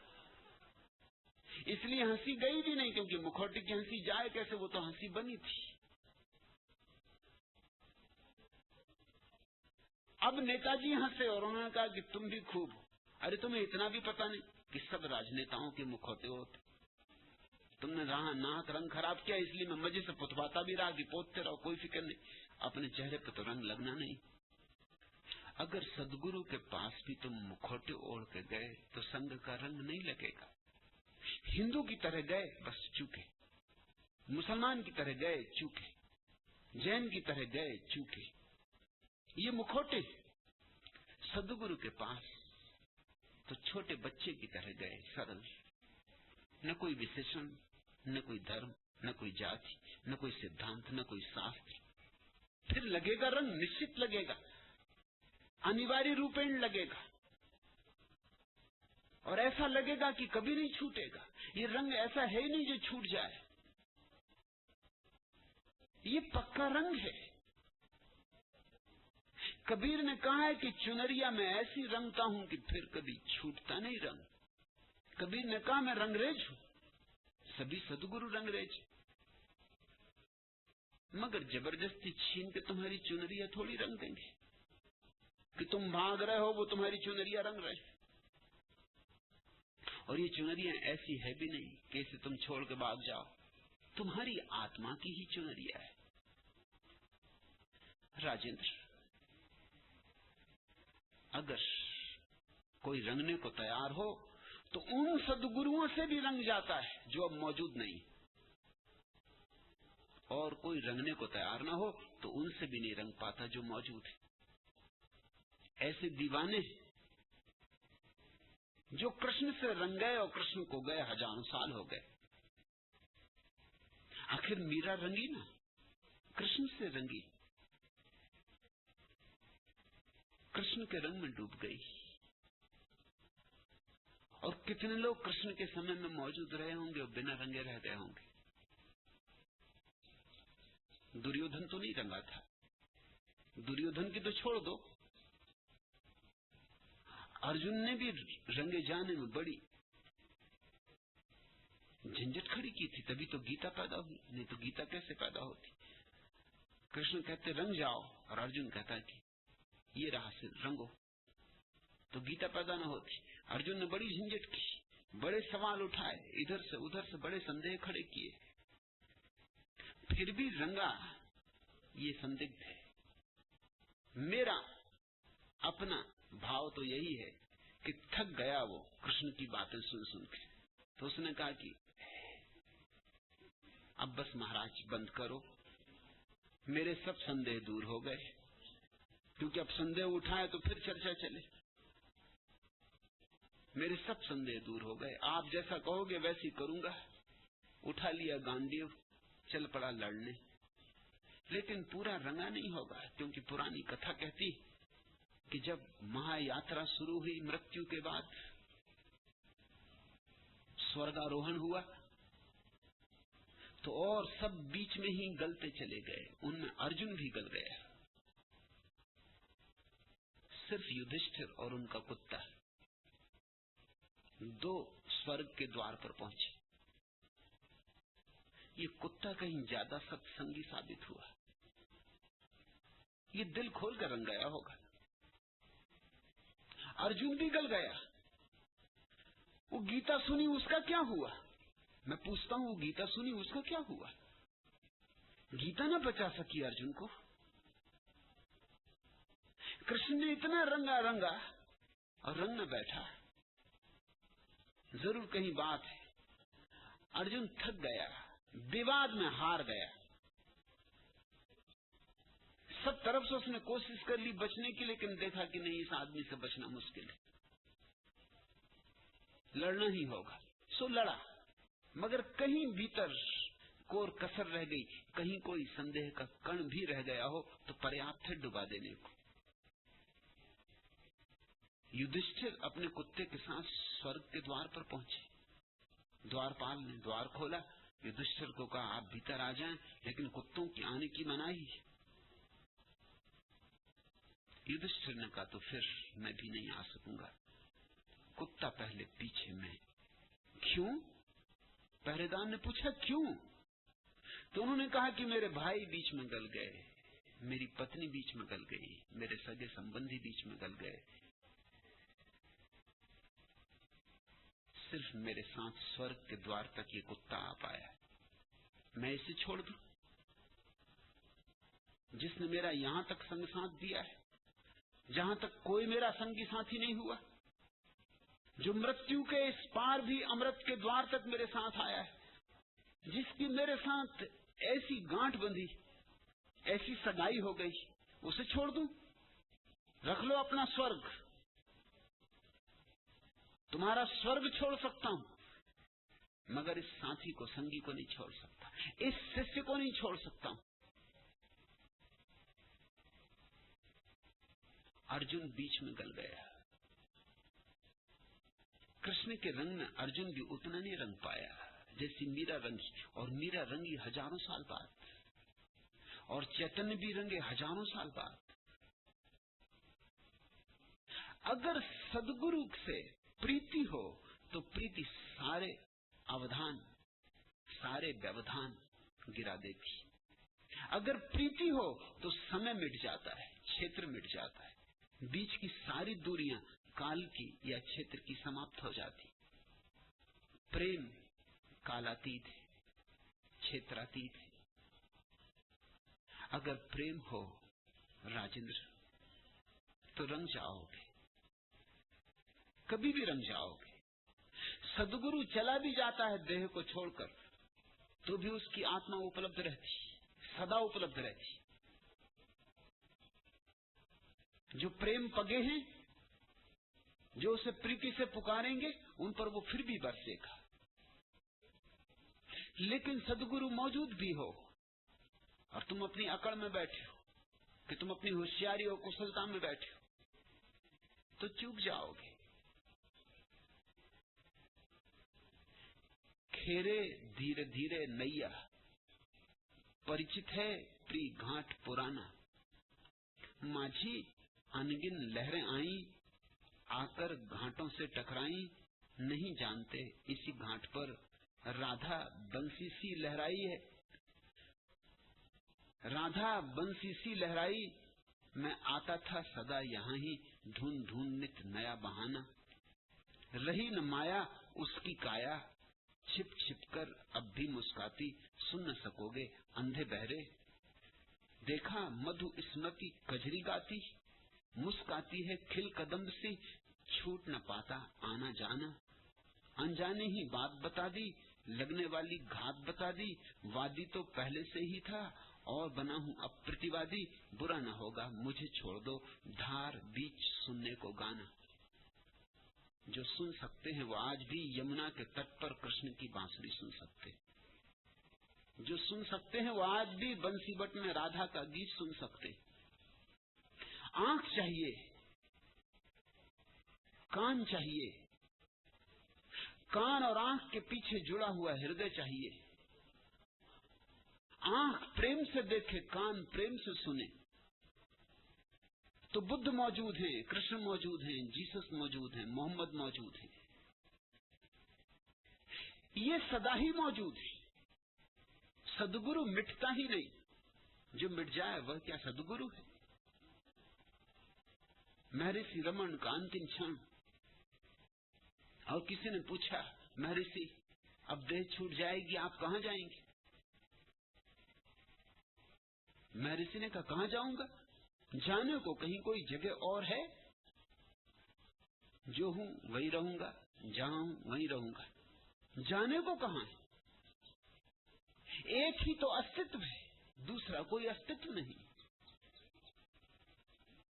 बड़ी अद्भुत बात कही। जाऊंगा कहां? एक ही अस्तित्व है, यहीं रहूंगा, जैसा हूं वैसा ही रहूंगा। देह के गिर जाने से आत्मा तो नहीं गिर जाती, और घड़े के फूट जाने से जल तो नहीं फूट जाता, और घाटों के छूट जाने से नदी तो नहीं मर जाती, सागर हो जाती।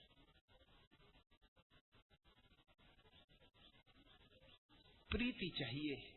प्रीति एक देखने का और ही ढंग है, भाव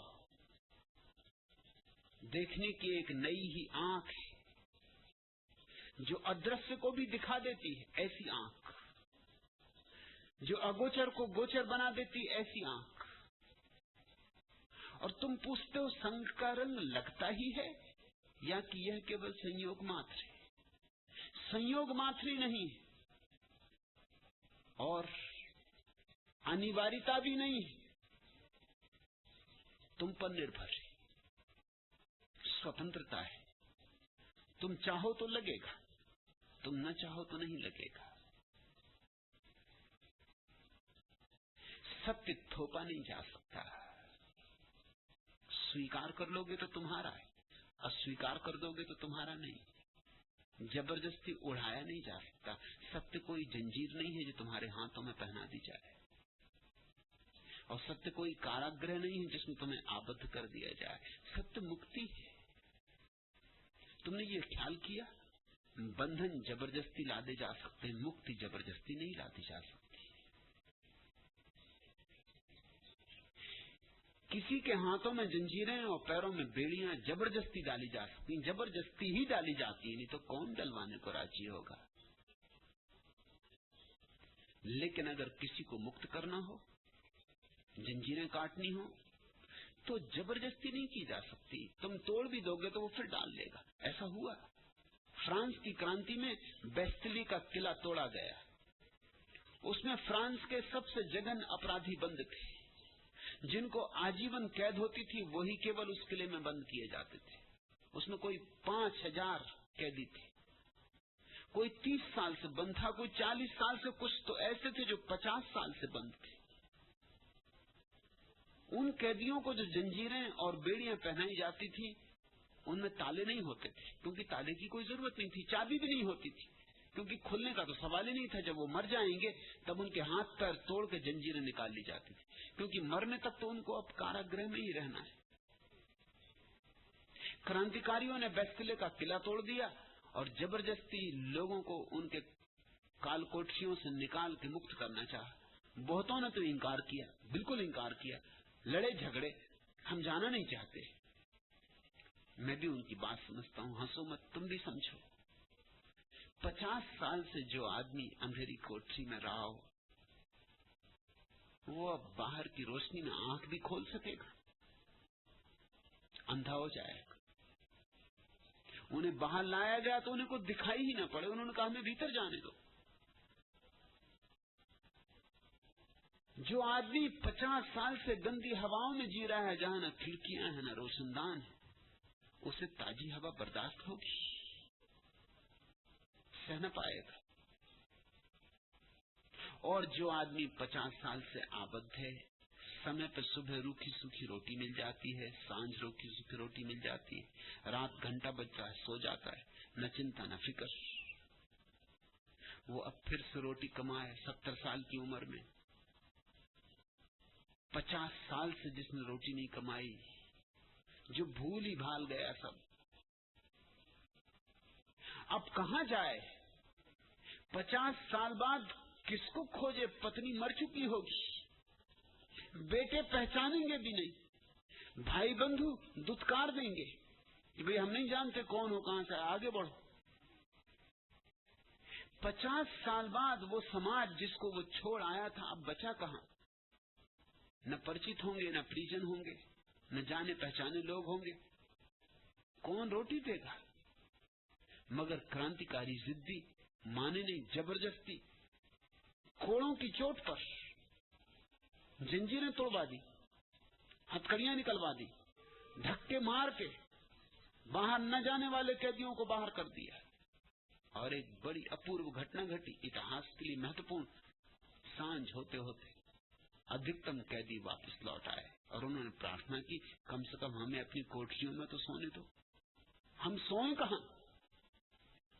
हम जाएं कहां? कोई छप्पर तो चाहिए।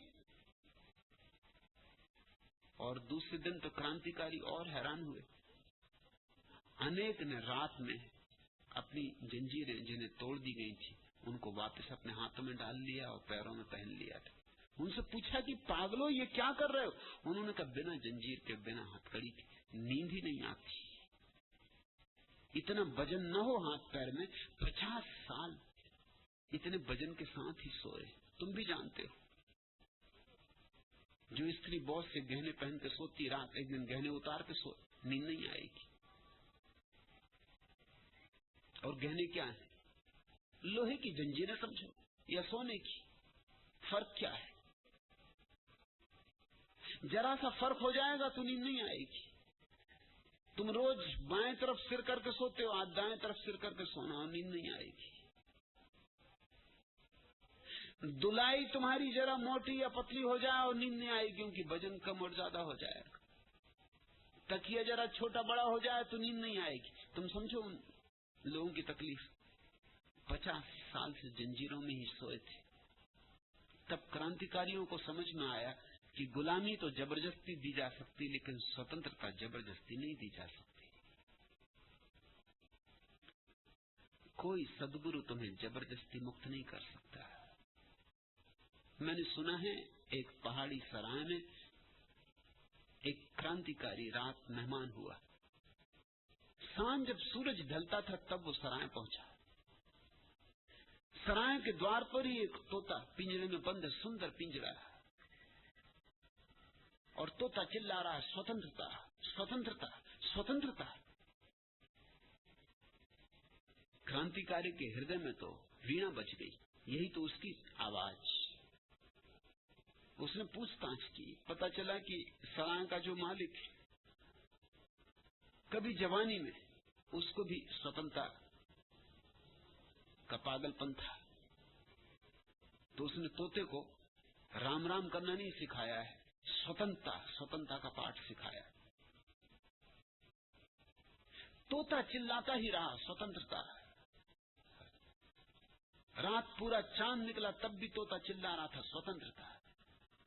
क्रांतिकारी से न रहा गया, वो आया, उसने तोते का पिंजरा खोला और कहा उड़ जा प्यारे उड़ जा। मगर तोता उड़े, तोते ने जोर से पिंजरे के सींचे पकड़ लिए। क्रांतिकारी ने कहा यही तू क्या कर रहा है, अब दरवाजा खुला, उड़ जा। मगर तोता पिंजरे को पकड़े है जोर से और चिल्ला रहा, और भी जोर से चिल्ला रहा, स्वतंत्रता स्वतंत्रता स्वतंत्रता। लेकिन क्रांतिकारी तो जिद्दी होते हैं, उसने हाथ भीतर डाल के जबरदस्ती तोते को बाहर खींचना चाहा।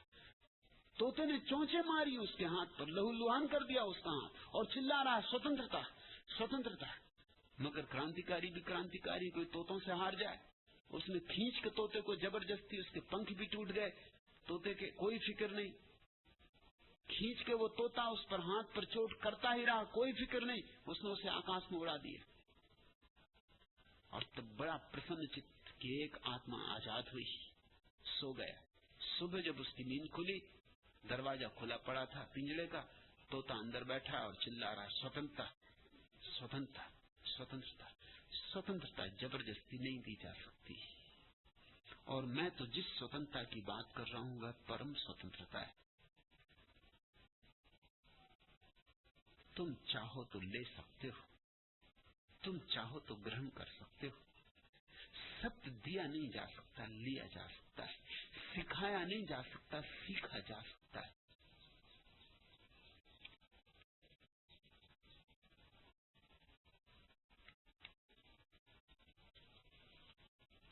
तीसरा प्रश्न, भगवान काल करंते आज कर, आज करंते अब, पल में परले होएगी, बहुरी करोगे कब। और आज करंते काल कर, काल करंते परसों, जल्दी जल्दी क्यों करता है, अभी तो जीना बरसों। आपके हिसाब से तो दोनों कहावतें सच होंगी, पर हमारे लिए कौन सा निदान है, कृपा करके समझाएं। नरेंद्र, मेरे लिए निश्चित ही दोनों कहावतें सच हैं और एक साथ सच है, लेकिन दोनों का प्रयोग भिन्न भिन्न है। जहर भी ठीक है, क्योंकि कभी औषधि बनता है, और अमृत भी गलत हो सकता है, ज्यादा पी लो तो जान ले ले। कांटे बुरे भी हैं क्योंकि गड़ते हैं, और भले भी क्योंकि गड़े कांटों को निकालना हो तो फिर कांटों की जरूरत पड़ती। जीवन एकदम दो दो चार ऐसा साफ सुथरा नहीं है, जीवन एक रहस्य। ये दोनों कहावतें सच। काल करंते आज कर, आज करंते अब, पल में परले होएगी, बहुर करोगे कब। कौन जानता है, पल भर का भरोसा नहीं, पल में परले होएगी। अगर कुछ करना हो तो अभी कर लो, मगर कुछ से क्या मतलब। मुल्ला नसरुद्दीन अपने मनोवैज्ञानिक के पास गया था और उसने कहा कि मेरे दफ्तर में कोई काम ही नहीं करता, मैं पहुंचता हूं तो लोग जल्दी जल्दी बही खाते खोल लेते हैं, झूठा झांटी लिखा पढ़ी करने लगते। मैं गया किधर, बस बही खाते बंद, टांगे लोग टेबलों पर फैला देते, चाय पी रहे हैं, सिगरेट पी रहे हैं, गप सड़ाका मार रहे हैं। मैं गया कि सब काम बंद। मैं पहुंचता हूं तो सब काम होने लगता, मगर सब झूठा, क्योंकि काम कुछ होता नहीं। क्या करूं क्या न करूं। आप मनस्विद हैं, आप कुछ रास्ता बताएं। उस मनस्विद ने ये कहावत लिख के दे दी, काहे से दफ्तर में टांग दो सब जगह। काल करनते आज कर, आज करनते अब, पल में परले होएगी बहुर करोगे कब। इसका परिणाम होगा, उसने कहा। लोग इसको बार बार पढ़ेंगे, प्रभाव पड़ेगा, संस्कार पड़ेगा। टांग दी उसने हर टेबल के ऊपर बड़े बड़े अक्षरों में। दूसरे दिन मनोवैज्ञानिक मुल्ला नसरुद्दीन को मिला रास्ते में, बड़ा हैरान हुआ। सिर पे पट्टी बंधी थी, हाथ पे पलस्तर चढ़ा था। कहा कि नसरुद्दीन क्या हो गया? उसने कहा कि वो तुम्हारी कहावत। उसने कहा मेरी कहावत? मेरी कहावत से तुम्हारा सिर कैसे फूटेगा? मेरी कहावत से तुम्हारा हाथ कैसे टूटेगा? उसने कहा कि महाराज तुम्हारी कहावत का परिणाम, क्योंकि मैनेजर तिजोरी में जितने पैसे थे लेके भाग गया। उसने सोचा काल करनते आज कर, आज करनते अब, पल में परले होएगी बहुर करे वो कब। पता मुझे चला कि वो सोच तो रहा था बहुत दिन से कि करना है करना, लेकिन कल करेंगे कल करेंगे, मगर जब ये तख्ती उसने देखी तो वो तो तिजोरी से लेके सब नदारत हो गया। मेरा सेक्रेटरी मेरी टाइपिस्ट को भगा गया, वो नदारत हो गए। और मेरा जो चपरासी है उसने भीतर घुस के मेरी ऐसी पिटाई की। मैंने पूछा भाई तू ये क्या करता? उसने कहा काल करनते आज कर, आज करनते अब, पल में परले होएगी बहुर करोगे कब। पिटाई तो तुम्हारी मुझे कब से करनी, जब से नौकरी शुरू की तब से करनी, मगर टालता रहता हूं कि कर लेंगे, जब होगी सुविधा तब देखेंगे, कभी मौका मिल जाएगा, अंधेरे उजेले कहीं खोल लेंगे सिर। मगर ये तुम्हें तख्ती क्या लगा दी, इसका प्रभाव हुआ है। ना समझ के हाथ में अमृत जहर हो जाएगा, समझदार के हाथ में जहर भी अमृत हो जाता है। ये जो पहली कहावत है सद्गुणों के लिए, अगर प्रेम करना हो तो अभी, अगर दान करना हो तो अभी,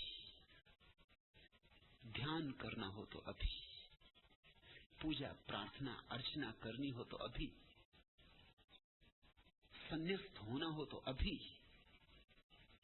कोई शुभ विचार उठता हो तो कल पे मत टालना, क्योंकि कल का क्या भरोसा है। लेकिन शुभ विचार ही तो नहीं उठते तुम्हारे मन में, अशुभ विचार भी उठते। अशुभ विचारों को कल पे टालना, कहना कि क्या जल्दी है, कल कर लेंगे। आज करनते काल कर, काल करनते परसों। जल्दी जल्दी क्यों करता है, अभी तो जीना परसों। तुम ऐसा समझो कि मुल्ला नसरुद्दीन ने अगर ये दूसरी तख्ती टांगी होती तो दफ्तर ज्यादा ढंग पे रहता। काम वाम तो नहीं होता, मगर सिर न टूटता, हाथ पैर न टूटते। कम से कम टाइपिस्ट को भगा के न ले जाता सेक्रेटरी, और कम से कम तिजोरी में जो था तिजोरी में रहता। बढ़ता नहीं तो भी कोई हर्जा नहीं, मगर जो था वो रहता। बुरे को कल पे टाल दो। गुरजीएफ ने कहा है कि मेरे जीवन में जो सबसे क्रांतिकारी बात घटी वो मेरे दादा के द्वारा घटी। मैं 9 साल का था, उनकी मृत्यु आई, उन्होंने मुझे पास बुलाया।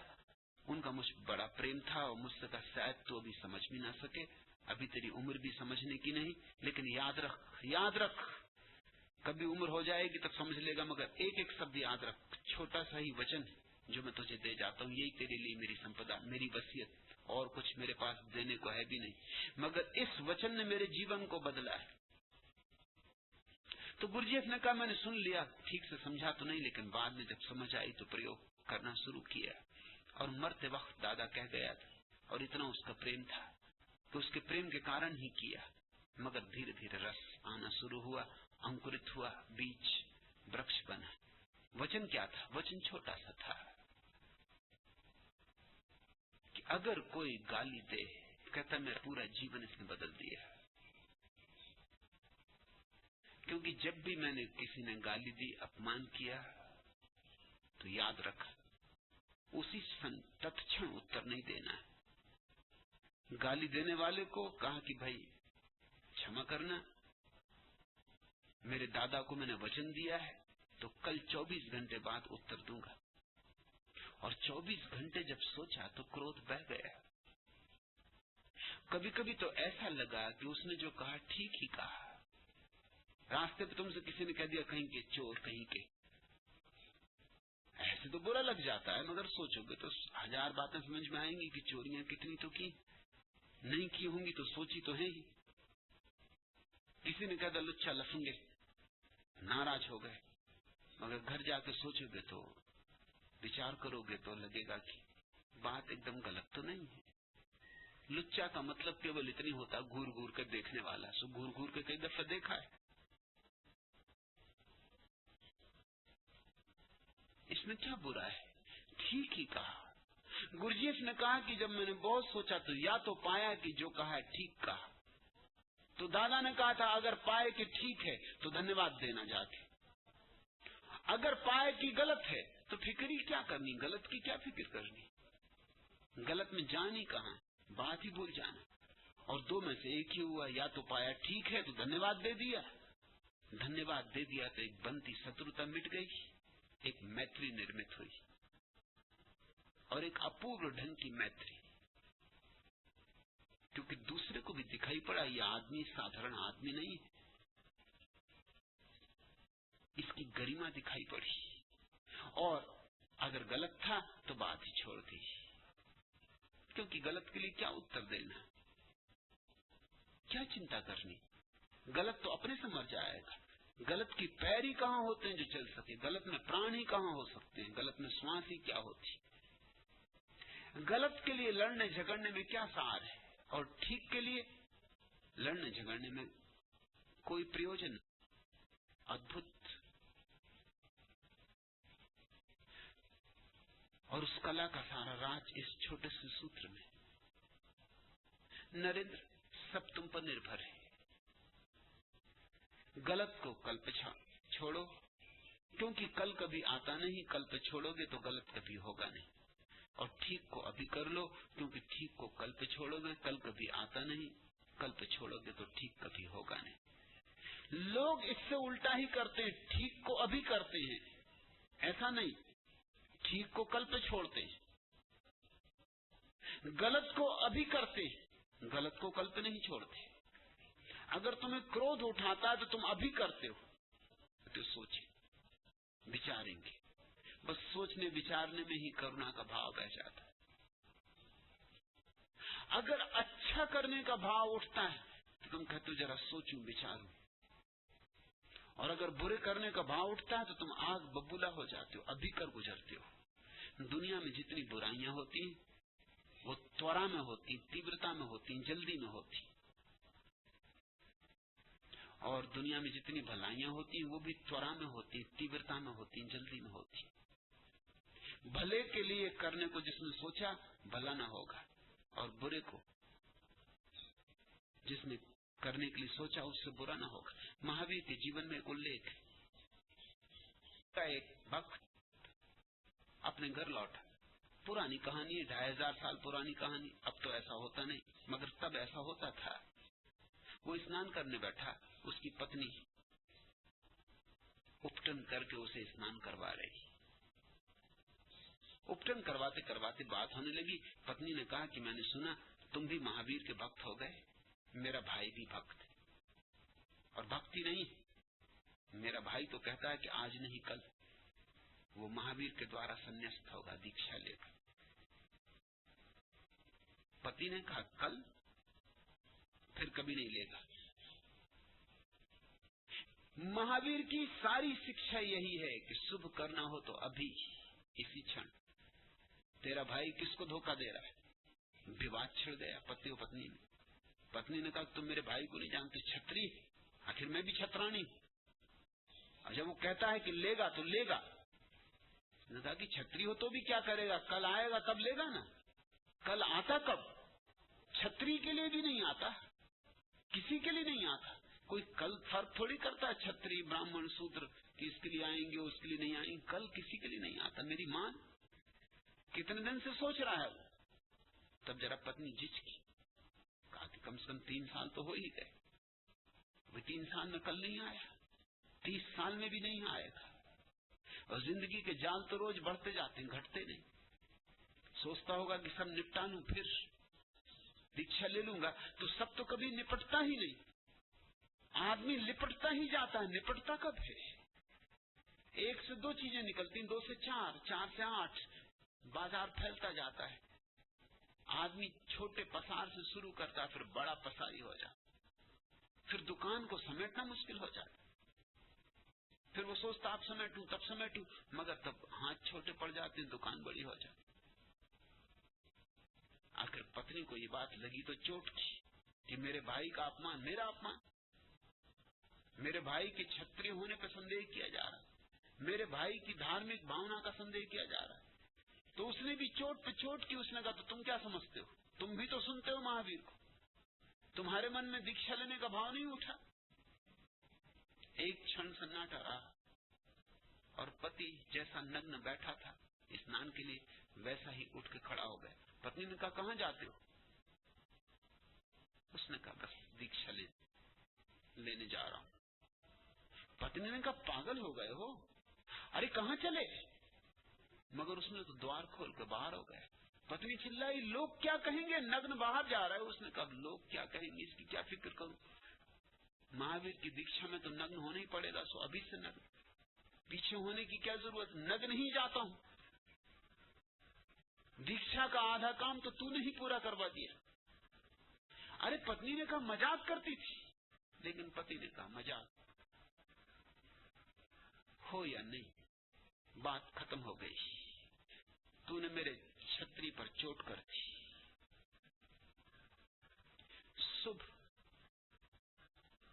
अभी कर लेना उचित है, मैं तेरा अनुग्रहित हूं। और पति ने झुक के पत्नी के चरण छुए कि तू मेरी पहली गुरु है, न तो ये बात छेड़ती, न मुझे अभी स्मरण आता, तूने मेरे सोए सोए स्मरणों को जगा दिया। मैं भी तो प्रभावित हूं महावीर से, और जब प्रभावित हूं तो दीक्षा लेनी चाहिए, नहीं तो प्रभाव का अर्थ क्या है?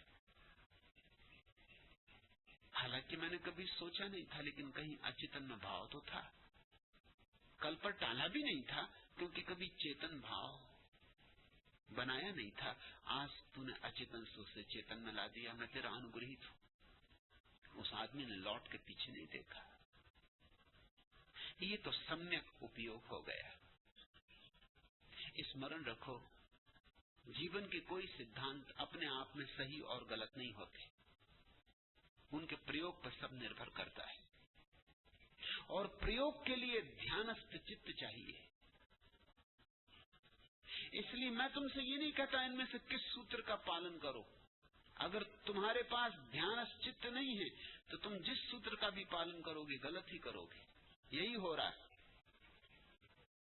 पश्चिम ने पहले सूत्र का उपयोग कर लिया है, तो वो कहते हैं काल करंते आज कर, आज करंते अब, पल में परले होएगी बहुत करोगे कब। पश्चिम में आदमी एकदम आपाधापी हो, भागा दौड़ी में लगा, अभी करो जल्दी करो। ये भी कोई नहीं पूछता कि इतनी जल्दी क्या, मगर जल्दी जल्दी पहुंचना है, चाहे पहुंचो चाहे ना पहुंचो। 100 मील की रफ्तार, 120 मील की रफ्तार से कार को दौड़ाओ, जल्दी पहुंचना है। पहुंचना कहां है? किसी मित्र के घर ताश खेलने जा रहे हैं, या शतरंज बिछी होगी, कहीं मित्र देर ना हो जाए। सब्जी खरीदने जा रहे हैं और इतनी तेजी, पहुंच के भी क्या करोगे, इतनी जल्दी क्या है? मगर पश्चिम ने पहला सूत्र पकड़ लिया मूढ़तापूर्ण ढंग से, अभी कर लो। तो हर चीज जल्दी होनी चाहिए, इंस्टेंट कॉफी की भांति, अभी इसी वक्त। इतनी भी देर कौन करे कि कॉफी तैयार करो फिर बनाओ। पश्चिम जल्दी ही और सब चीजों में जल्दबाजी कर करके ऐसी जगह आ रहा है कि भोजन इत्यादि कौन करे, फिर भोजन करो फिर पचाओ, बस विटामिन की टिकी निकल जाओ, या एक इंजेक्शन ले लो, 7 दिन के लिए निपटे। इतनी देर, इतना समय कौन खराब करे? सोने में समय खराब हो रहा है, सोए कौन? तो ऐसी टिकियां ले लो जिनसे नींद ना आए। समय कम है, और बहुत करना है। भागे जाओ और भाग भाग के पहुंचोगे कहां? कब्र में गिरोगे।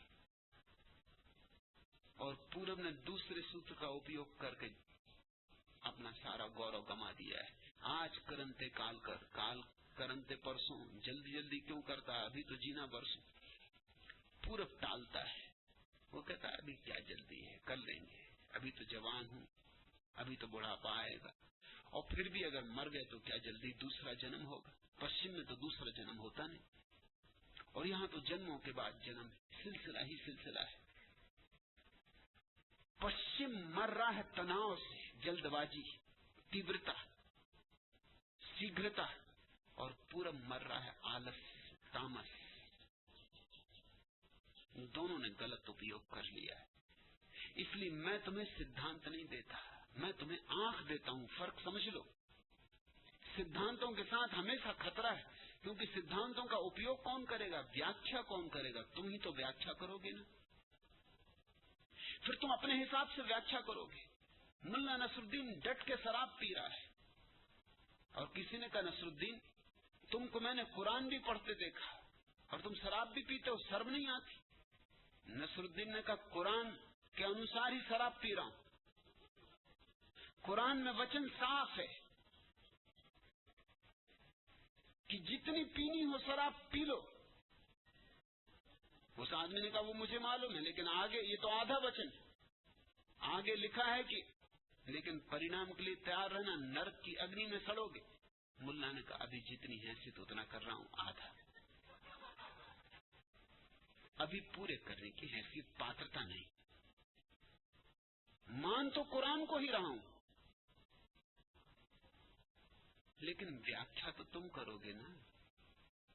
इसलिए मैं तुम्हें सिद्धांत नहीं देता, मैं तुम्हें बंधी बंधाई धारणाएं नहीं देता, मैं तो तुम्हें देता हूं दृष्टि, देखने की, सोचने की, विचारने की। मैं तो तुम्हें ध्यान देता हूं, ताकि ध्यान के दर्पण में तुम्हें साफ दिखाई पड़ने लगे कौन बात कब ठीक है। कभी ठीक होती, कभी ठीक नहीं होती। संदर्भ बदल जाते हैं, सत्य बदल जाते हैं। आखिरी सवाल,